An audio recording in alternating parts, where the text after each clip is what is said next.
They still won't talk to me. We're such idiots with that stuff. And I mean, it took 5 years before my mom, I think, really believed that I was sober and not going to take something from her. And that's been an incredible demonstration in my family. But so when I got here, I was really willing. And I got a sponsor, and I told you about that last night. She got committed. And then I got another gal who ended up not being an alcoholic. She ended up leaving Alcoholics Anonymous. Her name was Joanne. She was just having a rough patch. And she came into AA. And, just a small suicide attempt. And with some booze involved. But she wasn't one of us. She was just having a rough patch. But she was in AA and running around, and she sponsored me for a while and called her every day, and I thought she was an alcoholic because she told me she was. And she took me through the steps out of Hazleton. About 9 months sober, I lost my mind and started bouncing off the walls really, really bad. And I had left Steve. Once I sobered up, I left my first husband. I left him and started doing some construction work and cleaning houses and stuff. I didn't know anything about living in the world at all. I didn't know how to pay bills, do a checkbooking and that stuff, because I always found somebody to take care of me. So I didn't know anything about that, like paying rent and paying it on time, and you get in trouble if you don't. That kind of stuff, that I have to actually be responsible for a car and making sure it's legal. I had no clue about that stuff. I'm happy to report that my car is completely legal today. All speeding tickets have been paid. That's for a long time. I mean, nothing was legal. I didn't pay my tickets. When I left California, and I this was sober before, well, my friend in North Carolina calls it sobriety. I'm sober, but I'm dry, sobriety. But when I left California, when I was sober for that 3.5 years, I think I had 13 warrants out for my arrest when I left that I had racked up stark raving sober. And just not paying attention, the rules don't apply to me. I just throw that stuff away and keep going, But anyway, I feel like Tom this morning. I'm like, here's a story, then I jump over this story, and then I go over this story. So I left Steve, and I'm learning how to live, I'm learning how to work a little bit. I'm not very good at it at all. I'm not very good at showing up on time.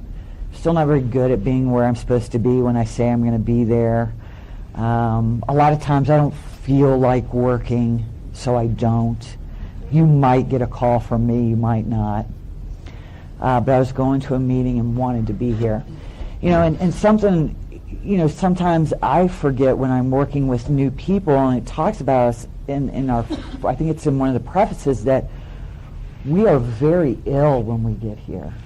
Very sick people. I mean, I don't know anybody who comes into AA on a winning streak, And AA is not known as an emotional and mental hotbed of great mental health, you know what I'm saying? So when we get here, we're sick people. To be compassionate and to remember. So I'm 9 months sober, and I'm starting to go a little mad, and I started going to this big book meeting called the Fourth Dimension. And it got started, and they were big book thumping and all this good stuff, and it was great. I had no idea that how it works was in the big book. I'd heard it read in meetings for years, had no clue. I mean, if you want to hide something from a drunk, stick it in the big book, right? It's the last place they're ever going to look. And not a clue. So it was magic for me, because I was like, oh my God, there's directions in here. The first directions I discovered in the big book were the 11th step directions. And I started practicing those, and I just had a blast. I just had a great time, and I kind of had a spiritual experience. And I did. I woke up a little bit. Before, where God was very nebulous, and it's like, yeah, God, whatever. I'll pray because you tell me to. I had an experience, and it was like, God is here. You know, it's like a big blinking sign. It's like I woke up inside, that there was something going on here. Got excited about AA. Got excited that there were these directions in there. And just started on that path and being a member of that home group. And I had, at that time too, I had switched sponsors again because Joanne had gone out, and that sponsorship line that I was in was very, very big on commitment. And that's where I really started to learn about respect for Alcoholics Anonymous and being committed in AA. That's when those ideas started being introduced to me. And I didn't fully surrender to those because they were a tad inconvenient, but I started to hear that message and was held somewhat accountable to that stuff. So I'm going along in sobriety, and of course I've gotten into a relationship, and he's the one. And it is absolutely God's will. We've been on, 2 dates. We've slept together, of course, and it was magic, and he understands me. And I think I even said to my sponsor at the time, Nancy, I know it's God's will. I know God's direction because we just connected. And I've never had sex like that before in my life. And I'm sure she was like, yeah, whatever. But I'm glad that nobody can see that on tape, what I just did. But anyway, and she had been around, so she was laughing. It was funny. But we really believed that. We really believe that this is God's will. And so I got into this relationship, and it was insane. Of course, we moved in with each other right away. With that joke with you get 2 alcoholics together, at the end of the first day, do you say the Lord's Prayer, or do you pack up the U-Haul, and move in? We packed up the U-Haul, and he was at home living with his mama and daddy. And I'm like trying to learn how to live, can barely pay rent, and it was crazy, it was insane. But it seemed like a great idea at the time. And, and we're different. I listened to other people's experience in AA, and I listened to my sponsor's experience, and I'm different. And I remember thinking that I am different. What you're saying does not apply to me. I'm going to do it different. I'm listening to all the mistakes you made. I'm not going to do that. I'm going to do it different because this is true love. True love. And so anyway, disaster. Disaster ensues. Why? Because I don't have a relationship with God. It's brand new. It's just a baby. Just a baby relationship. And of course, this man becomes my higher power. And I start worshiping at the altar of Alex. And gets very sick. I start missing out on my commitments in AA. Start getting into arguments, so I don't go to the meeting, or I don't talk to that new girl because we're arguing. That's more important that we get this thing resolved. And it never got resolved that way, ever. So just a lot, just crazy time. And then, the big dramatic breakups. Well, I'm going to go find some strange because I'm mad at you, because I like to retaliate. So I'll go back to what I know. I'll just go find me a new boyfriend. That'll show you. And I might do it so you can catch me, and I might not, want to keep you off balance so you never know really what's going on. Because that's how I like to maintain control. And it's just insane. And having a hard time working, and because that becomes paramount in my life. That becomes the all-important thing. So I hit around 3 years. It's another breakup. It's nasty. It's ugly, and I hit another bottom in AA, and it was good. It's the most painful thing I've ever gone through in sobriety, and it took me a while. Sometimes I even hate to talk about how long it took me to come out of that. And a lot of the reason why is because I added to it by the bucket load. But it was the turning point in my sobriety, and I am forever grateful for all of that stuff that went down at that time. So at that time, the sponsorship that I was involved in was about a meeting every day. Didn't really do the big book. It was about go find a new drunk and carry him to a meeting and write me a letter once a week and let me know what's going on. And I started stealing in earnest again. I started going to work and say I was working for a film producer at the time, and I said, well, I'm going to go into D.C. and make some calls on some prospective clients. He did corporate films and stuff. You know, try to find some, and then I'd just go home and get in bed, not go to work. And I talked about that a little bit last night. I eventually stopped working, couldn't work. Everybody in AA that I knew, my behavior became so bizarre that I was disowned by everyone I knew in AA. Stay away from me.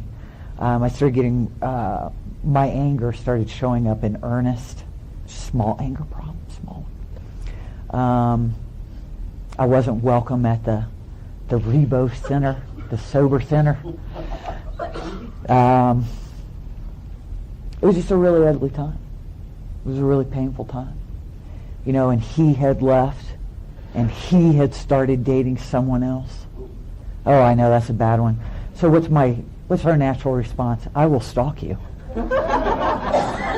So, how I added to that was, by hiding behind bushes and underneath cars and vandalizing his things and scaring him. I mean, he... I know. It's a true story. And he told me later, he's like, I was afraid. He goes, I didn't know what you were going to do. He goes, it was terrifying. I didn't know what you were going to do, what you were capable of doing. You were so weird. I mean, I had like bad vibes coming off of me. I'd go into the meetings where him and that girl were, and I'd just like stare hate, and hope that they were feeling it, because I had been wronged, and I was like the bad person. I was like the crazy person, and then he was the angel, and I'm like, you're all wrong, and I wanted to show him what whatever. I wanted to prove to them, to everybody in AA, that he was bad, and I was the victim, and how can y'all do this to me? And it was just crazy. And then I met Camille, and literally the woman saved my life. If I hadn't have met her, I know I'd be drunk or dead. No question in my mind. No question. Because that's where I was headed. Because I got very angry at AA and very angry at God. I didn't understand why all that was happening to me. I thought God was punishing me. I thought that AA didn't work, that all you guys were a bunch of hypocrites, that you guys didn't walk what you talked, that I was in real trouble and you weren't helping me. You were just standing back there judging me. And I was in real trouble. And I tell you, Camille likes the crazy ones, I guess, because she just scooped me up. And she didn't pat me on the tutu or anything. She told me, you're going to die. You're in real trouble. And there's some real work that we got to do here. So I became willing to do what she asked me to do, and she laid it out clearly. Thank you for listening to Sober Sunrise. If you enjoyed today's episode, please give it a thumbs up, as it will help share the message. Until next time, have a great day.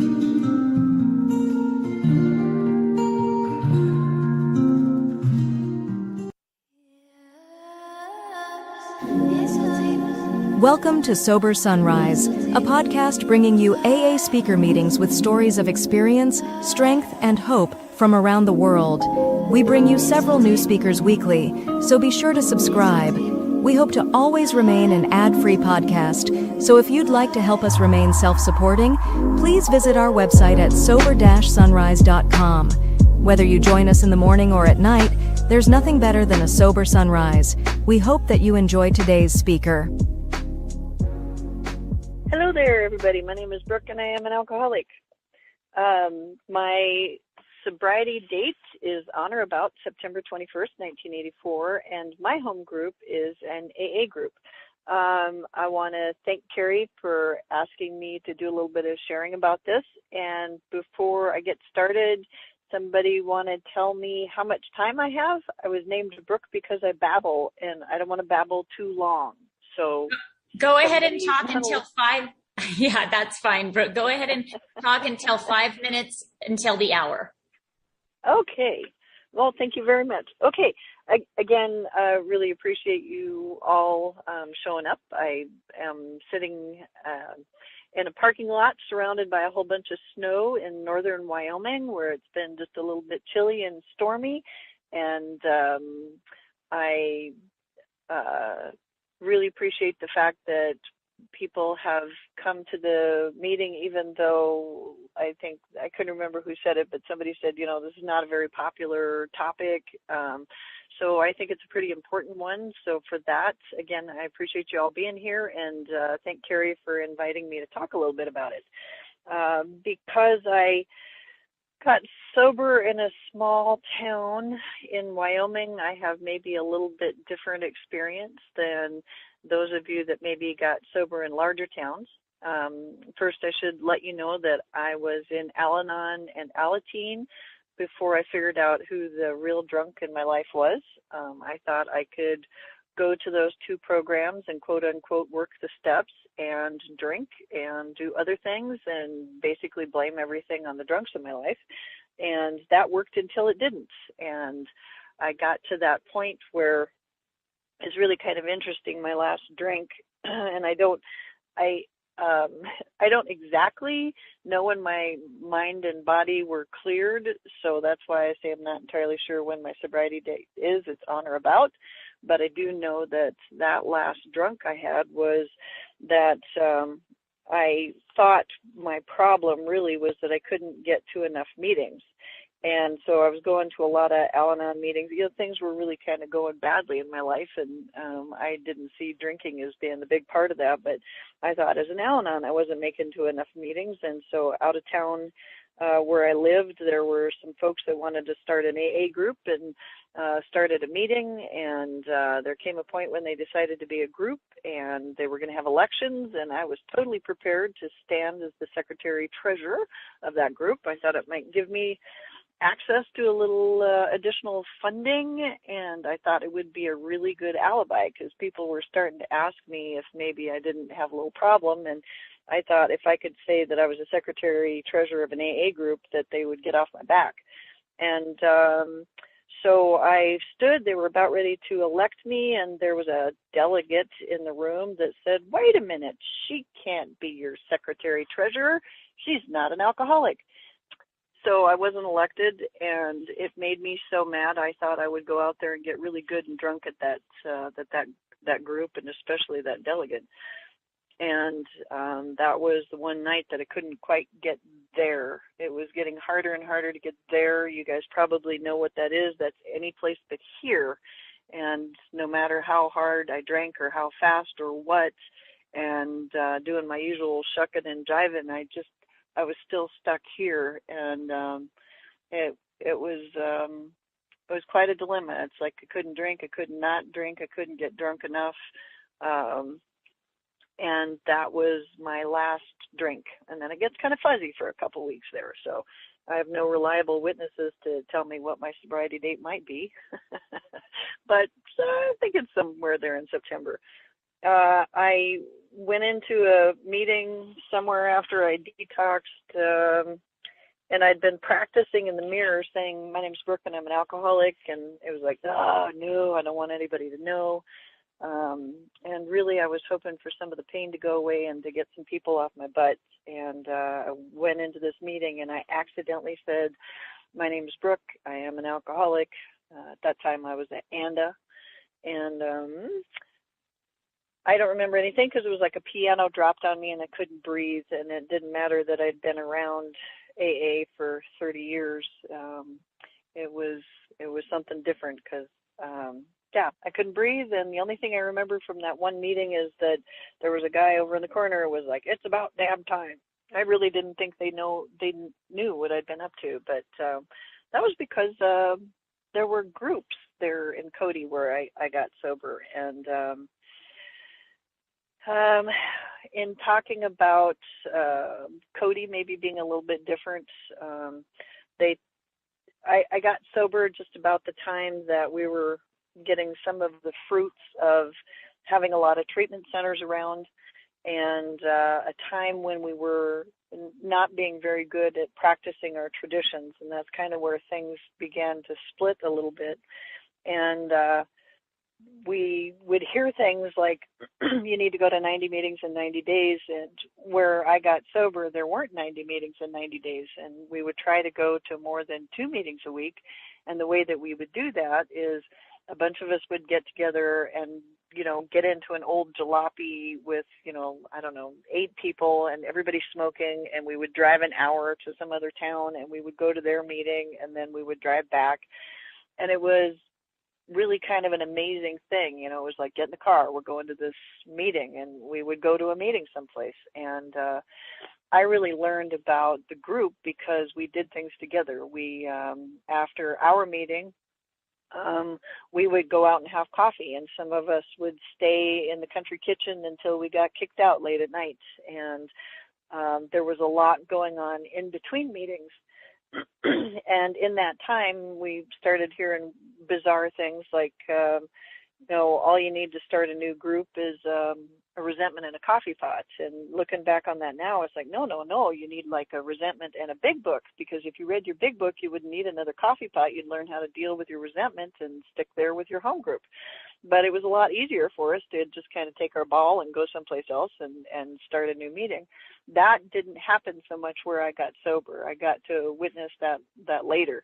And then we would have a lot of people saying, "Wouldn't it be nice for us to have another meeting and have another meeting and have another meeting?" And the town where I got sober, it's probably got 18 meetings a week now, and they're all one group. They never found it necessary to start sharding off into different groups. And but it was during that time where we just had more and more meetings all the time that it got to where it was really hard for us to be able to tell the difference between a meeting and a group. And because I'd come from a group with these meetings, when I went other places, it was even more confusing to me because, everybody would show up at this meeting and, everybody go, "Keep coming back, it works if you work it, da, da, da, da, da, da, da," and then poof, everybody disappeared. And I began really kind of understanding a little bit more about the group. And please understand that I've been in service work. I tried to be in service work before I got sober, but I've been involved in one form of service work or another since I got sober. I was around people that were like, "You need to go put the chairs up. You need to go put the chairs down. Why don't you do the coffee? Stand there and greet people."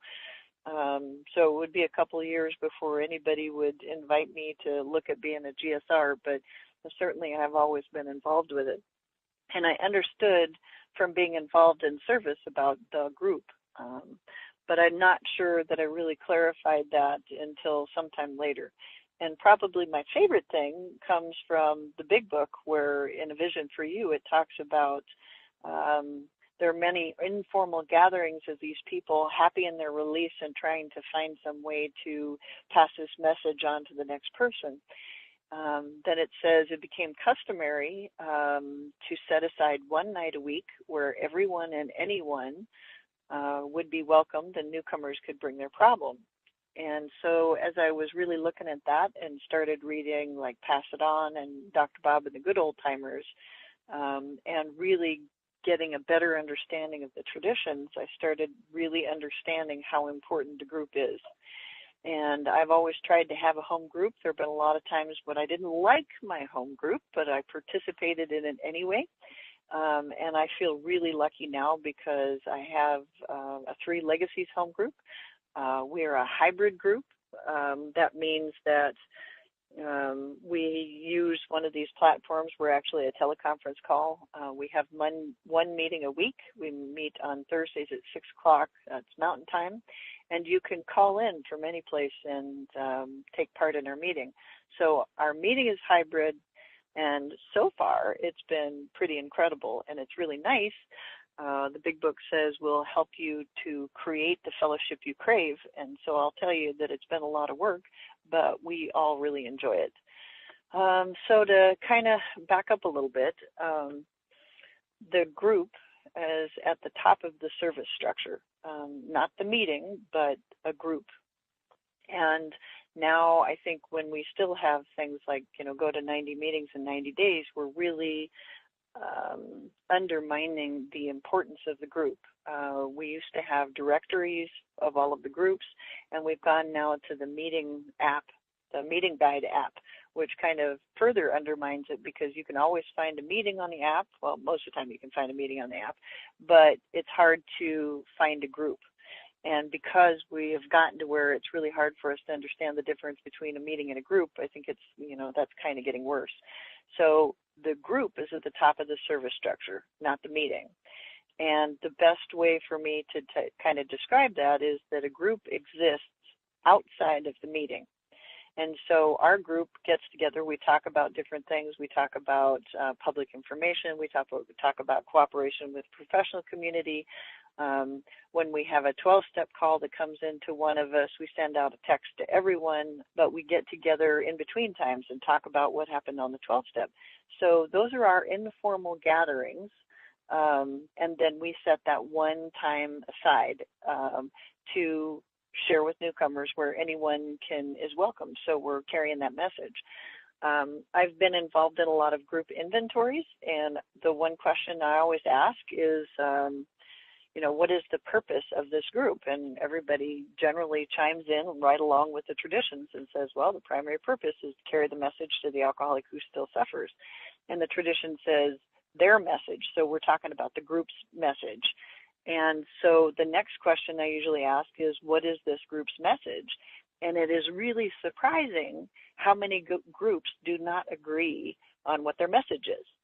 And we'll hear everything from there's a better way of life to you can stop drinking to, Three Legacies stuff. But the big thing is that group of people has not spent time talking about what their message is.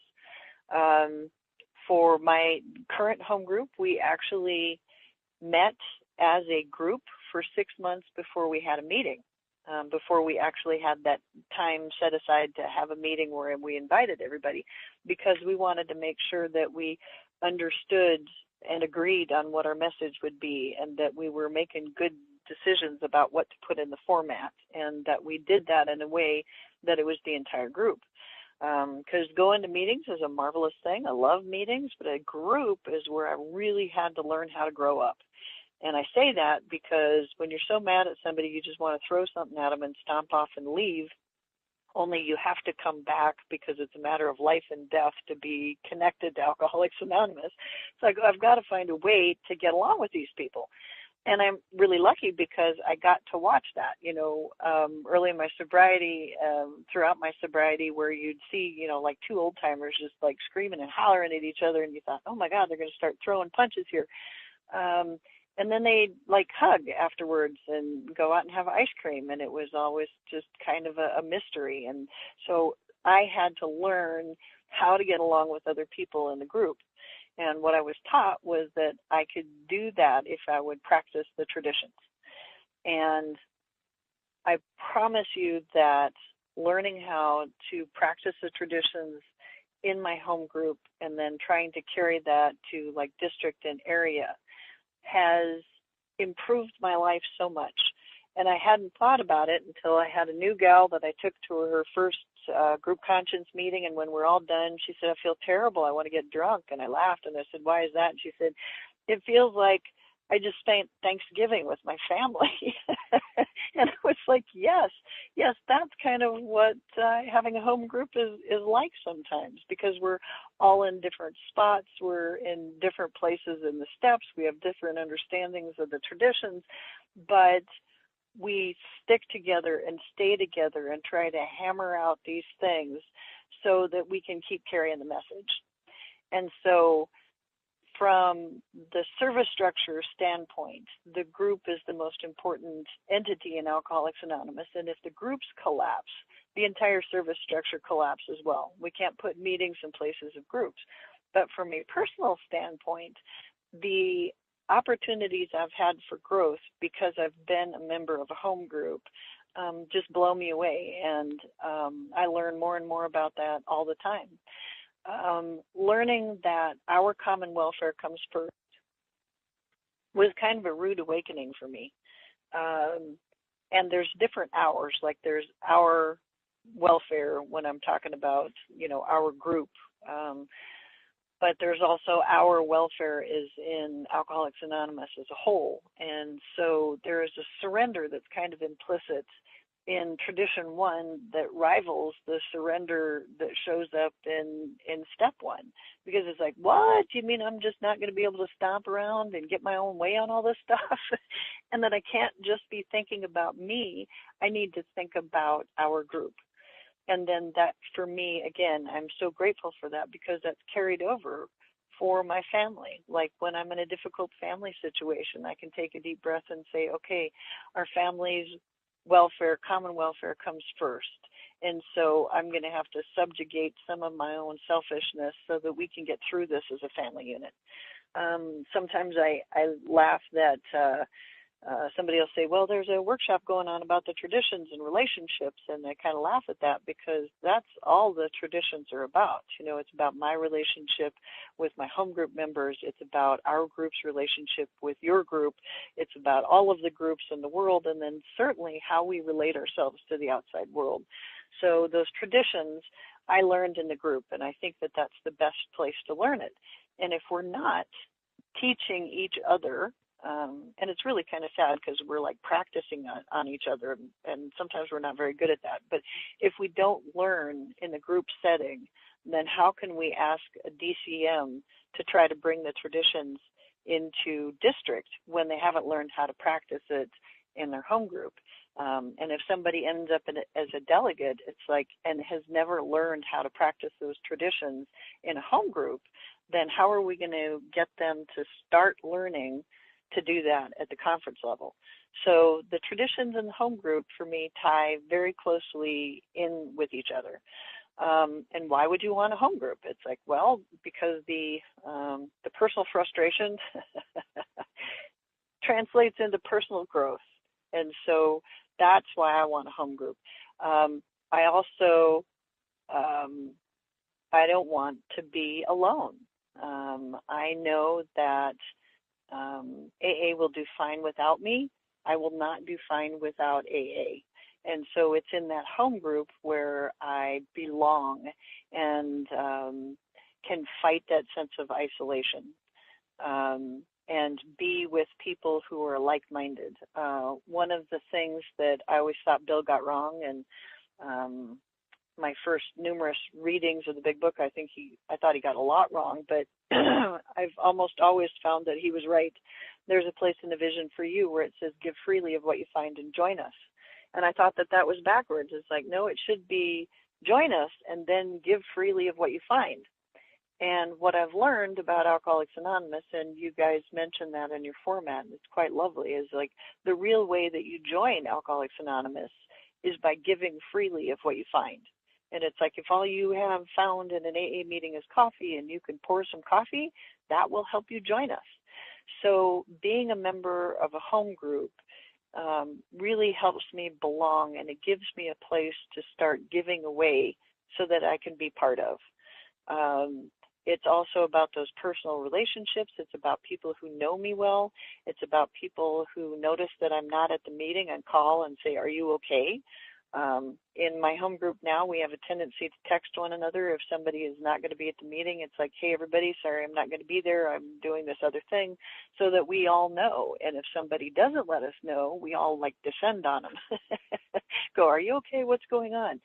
So it's really about having a place where I belong, where I can start giving, and where I can learn how to grow, because we're trying to practice those principles. And being a member of only one group is, I can tell you, it's hard enough in one group, let alone trying to do that in two groups. So that's kind of the spiritual aspect of it. But the practical aspect of it is that that's the unit. The group is the unit that, again, is most important in AA. And so belonging to one kind of gives us a place where we can have a voice and a vote. And if you're an alcoholic like me, you want to spread your voice and vote around as many places as possible to influence as many people as possible, and we just don't do that. So we stick with one place where we're involved, where we participate, where we have a voice, where we have a vote. There are a lot of other places in the service structure where we can also have a voice, but that voice and vote in the home group is really important. So just having one means your vote isn't getting recorded in too many places, just that one. The other, the other piece of it, I mean, I don't know if you guys went through this during the smoking days, but one of the things that would happen is everybody would show up at a group conscience meeting, people that weren't members of that group, so that they could all vote to make things non-smoking. And that's pretty typically alcoholic, where we all show up and, you know, throw our weight around because we want people to do things differently. And we really shouldn't do that, because it's up to that group to figure out how they want to do things. And if it turns out we don't like going to their meetings because of what their group has decided, that's okay.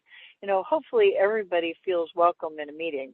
But if you don't like what's happening there, then you certainly don't have to go. And so that limiting things to that one home group and not getting involved with a group that doesn't belong to me keeps me from arrogantly trying to change how everybody's doing things, because I'm always right. I'm not always right, by the way. I'm being facetious about that. So how to choose a home group is probably a really individual question. For me, it was about wanting to be part of a group that was willing to be a full AA group, and in that I mean all three legacies, so that we would be involved with the 12 steps, the 12 traditions, and the 12 concepts, that we would participate in the service structure, and that we would all make whatever sacrifices that we needed to make to be part of all of that. A lot of times that's not easy to find, because being part of a group takes a lot of time. We are not an open meeting, and we are not a closed meeting. We decided that we had no opinion on whether we were open or closed. And that decision took us about an hour and a half to make, because we just kept talking about it and talking about it.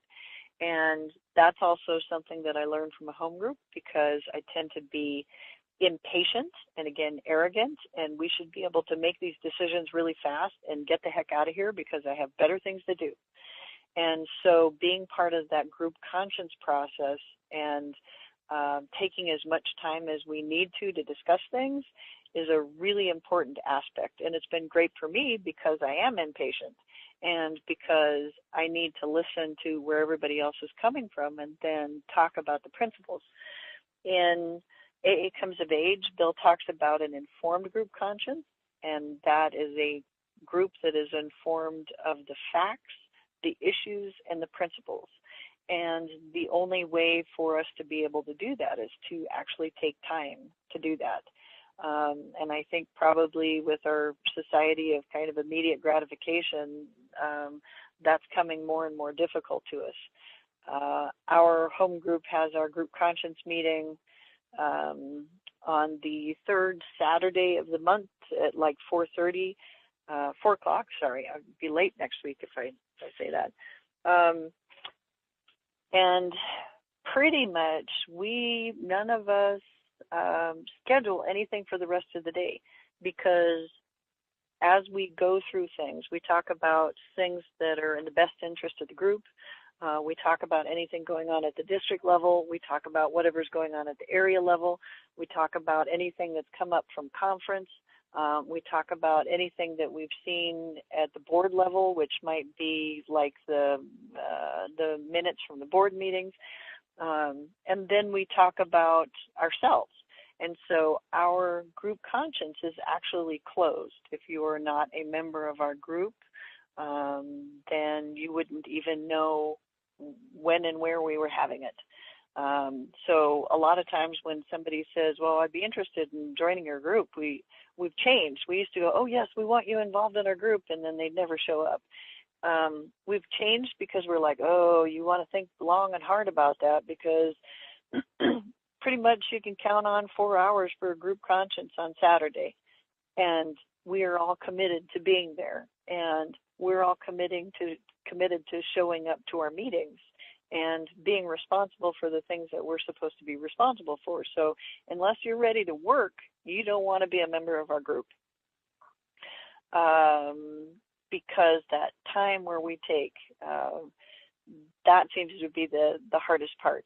And it's like, I have been given so many gifts in sobriety that the idea that I would have to, that I would be begrudging about giving up 4 hours a month for a group conscience is really kind of silly. But in the moment, it's like, my favorite movie's coming on or something. So making that commitment is kind of tough. The other thing that takes time, and we do this on purpose, probably because of people like me, is we look at concept 4, which talks about the right and responsibility, by the way, of participation. And we do all of our things sharing session style, which means we go alphabetically on each one of those things that we're talking about. It's like, Brooke, Bob, do you have anything? And Bob shares or passes, and then it's Brooke. And like I said, we're going alphabetically. We go through all the way around the entire group of people to see if anybody's got any feedback, and then we go around again in case somebody came up with something, and then we go around again just to make sure we're done talking about it. The interesting thing about that, even though that takes a lot of time, is that really is the AA process. And we rarely vote on anything, and the reason that we don't vote on anything is because by the time we're done talking about it and everybody feels heard and everybody's addressed the facts, the issues, and the principles, we're almost always unanimous on everything. So if somebody still has something that's kind of sticking in their craw, they'll say, wait a minute, I got one more thing. But again, that takes time. And so a lot of people don't want to be a member of a home group like that. A lot of people want to be a member of a home group where they don't have to go to group conscience meetings, which kind of defeats the purpose of having a home group. And again, there is a big difference between that meeting and the group. The group sets the tone for the meeting. And I think a lot of times, again, that we're just kind of getting worse at that, because when you do talk a lot of times to someone about a home group, they're like, well, I go to this meeting. It's like, right, is that your home group? It's like, well, I don't know. And a lot of us have been at meetings where we said, I want to be a member of this group. When's our group conscience? And they all looked at you like you were crazy. And so the next thing you know, you start having a group conscience, and then maybe there's a GSR, and it takes time. So I think that if we're looking for an easier, softer way, that's the meeting. The group is the difficult part. And the neat thing for us, and I'm kind of all over the place, sorry about that, trying to cover a lot of different things, and I probably won't talk until 5 till, because maybe there's some people that would like to share some of their experience or have some questions about it. But now I just lost my thought, so maybe I'm going to be done faster than I thought I was. I was talking about choosing a home group. I think that it's really one of those things where it says we'll show you how to create the fellowship that you crave, right? And I didn't know that I craved fellowship. It's like I fell off of a bar stool into a group of people that already had that fellowship, and I just rode off of that for a long time until I was asked to start being part of that, and I balked almost at all of it, and I balked at trying to learn the traditions. I balked at trying to learn how to practice the traditions, and I think that that's because those traditions point directly at my character defects, which is why they kind of are hard to deal with sometimes. There are also a couple of places that describe a little bit about what that fellowship is about, and that fellowship is just really kind of a I feel badly sometimes for people who are recently getting sober. I mean, the whole COVID thing is one thing, but the other thing where it's like, I love the fellowship here, and it's like, what exactly is that? And it's like, well, it's when you run into somebody at Walmart, and you sit there and visit for a little bit. And I think about really how that's not nearly as deep and meaningful as maybe, and not that running into somebody at Walmart isn't good, but when we talk about a true fellowship and what that means, and I was just trying to see if sure enough I do. The best definition that I've ever found of fellowship actually comes from AA Comes of Age. And it talks about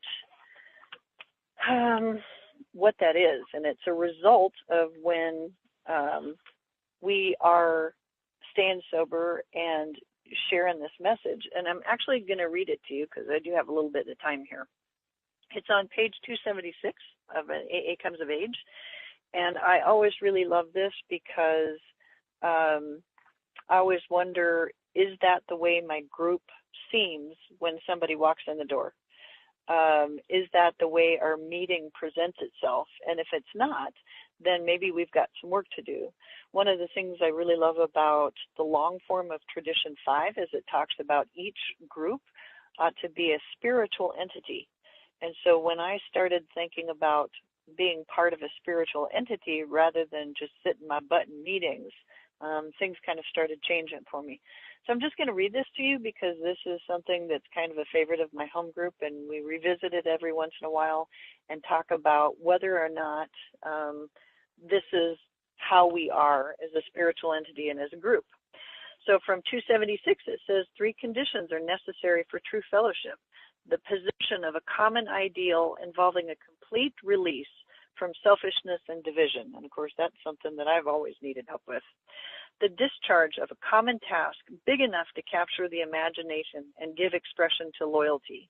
The comradeship, the togetherness thus involved as we find out the joy and power of belonging to an organic society and engaging in a whole-time service. We can find it at its fullest extent where the ideal is highest and most exacting, where the task extends and integrates every ounce of our strength and every element of our being, where the comradeship is so solid and deep that we respond one to another without conscious effort, realize the unspoken need, and react to it spontaneously and at once.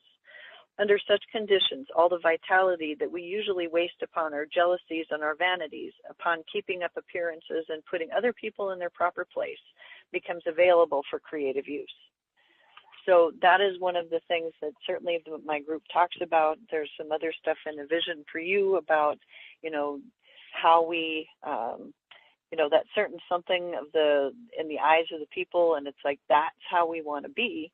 And so we have to do the work to make that happen. And it's like, so hopefully that is making some sense. And Carrie, I really am going to stop a little bit early to maybe give everybody an opportunity to talk a little bit about home groups. I mean, there's great ones that I've been part of and terrible ones, and maybe somebody's got some questions, and maybe we should use this time a little bit just to maybe ask questions and talk some more. So I will just shut up unless somebody has a question for me. And I thank you again very much for letting me share with you today. Yeah, thank you so much, Brooke. So we're not going to be unmuting because we are recording today, and I'm going to be recording the whole hour, but I did put a note in the chat that if anybody has a question for Brooke, please send your questions to me. I've already gotten one. I think that question actually came to New Horizons, so I'm going to take that one while I'm waiting for more questions.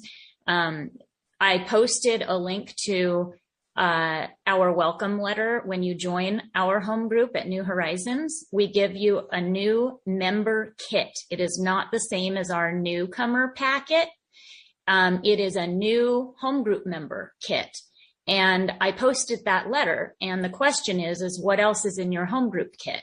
The answer is the AA group pamphlet, which you are asked to bring with you to every AA meeting, or to every, business meeting, because we open the business meeting by reading a portion out of that pamphlet. It's a different portion every month. And then we close the business meeting by reading one of the two declarations off of the back of that pamphlet. And hopefully we use the pamphlet throughout the business meeting as well. And then the other thing that we put in that kit is a list of home group members' contact information, our roster, our bylaws, a blank motion form in case you would like to fill out a motion and change something, or, bring something to the business meeting which you would like to look at, like to have looked at. And the 12 Traditions Illustrated, which we encourage heavily for people joining our group to, acquire a working knowledge of the traditions. So that's the first question. Mario, I don't know if people are maybe sending questions to you. I haven't gotten one yet. Oh, here's one. Brooke, how to deal with, if at all, a member calling the question at a meeting? That is a really great question. And so I think probably the first place I go is something that my sponsor taught me, which is tradition 2 always trumps Robert's Rules of Order. And so in my home group now, we're not formalized enough that we make motions and take votes. Like I said, we actually talk about things until we're unanimous and we're all agreeing to go in whatever direction. And the only experience that I have with that is as an area chair. My first assembly, somebody called the question and I ruled them out of order. And then I gave a really good explanation of why I ruled them out of order. And it's because I think anything in Alcoholics Anonymous that stops the process of us fully discussing something goes against our spiritual principles. And that even though it can be irritating sometimes and it does take a lot of time, our spiritual principles really say that we're just gonna keep beating the dead horse, because that's what we do. And then I also let the area know that they could rule me out of order if they wanted to as well. What ended up happening was that no one called the question for many years after that, because everybody understood that we just needed to take the time. So it's possible that whoever is chairing your meeting could remind the person that Robert's Rules of Order is not, it's something we follow quote unquote loosely, because tradition 2 sometimes asks that we do things not in accordance with parliamentary procedure or Robert's Rules of Order. Hopefully that's helpful. All right. Thanks, Brooke. The next question seems to be for New Horizons again. But, if you have a question for Brooke, please, there's a couple of questions. So I think the next one is for Brooke. So how long do you consider a person a home group member before they stop showing up? And for our group, and every group is going to be autonomous, right? You're a member when you say you are, period.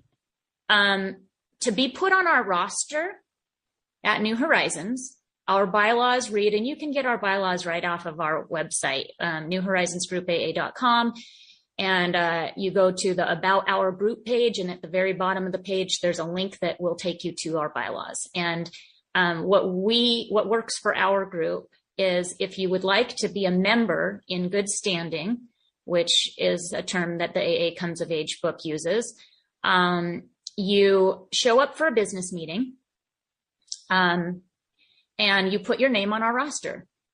You don't have a voice that day, and you don't have a vote that day. But if your name is already on our roster at the next meeting, you have a voice and a vote. If you miss 3 business meetings in a row, you automatically drop off our roster.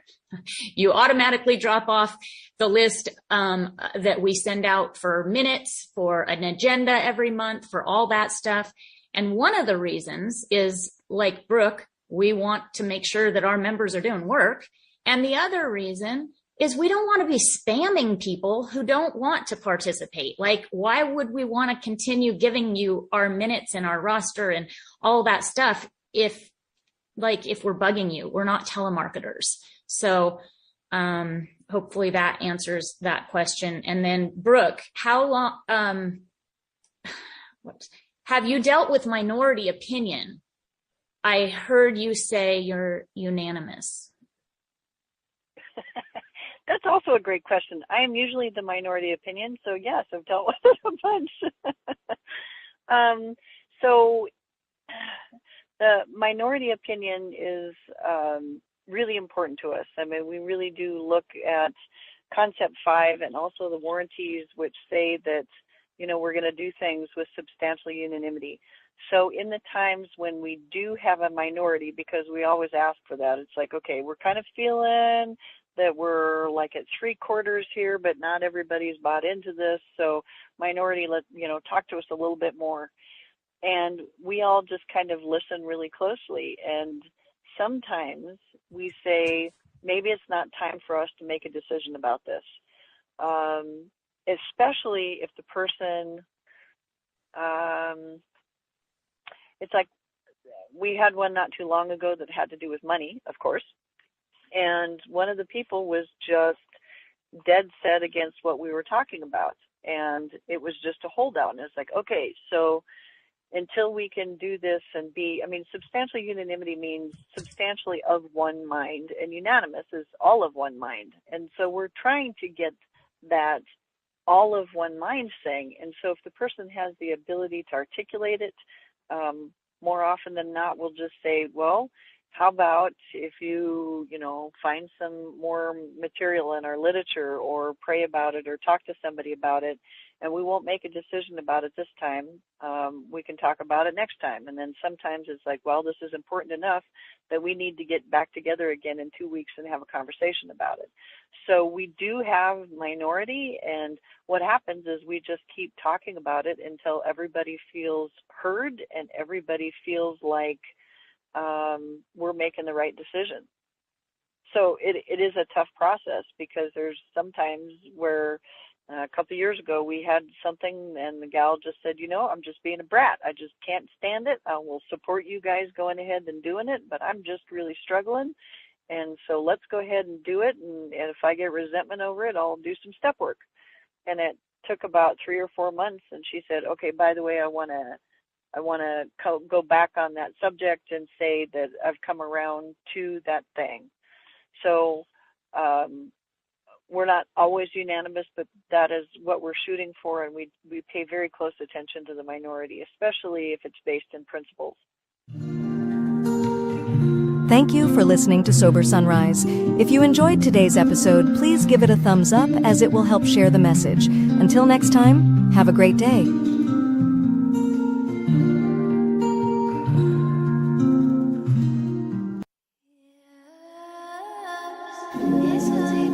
Welcome to Sober Sunrise, a podcast bringing you AA speaker meetings with stories of experience, strength, and hope from around the world. We bring you several new speakers weekly, so be sure to subscribe. We hope to always remain an ad-free podcast, so if you'd like to help us remain self-supporting, please visit our website at sober-sunrise.com. Whether you join us in the morning or at night, there's nothing better than a sober sunrise. We hope that you enjoy today's speaker. And it's nap time.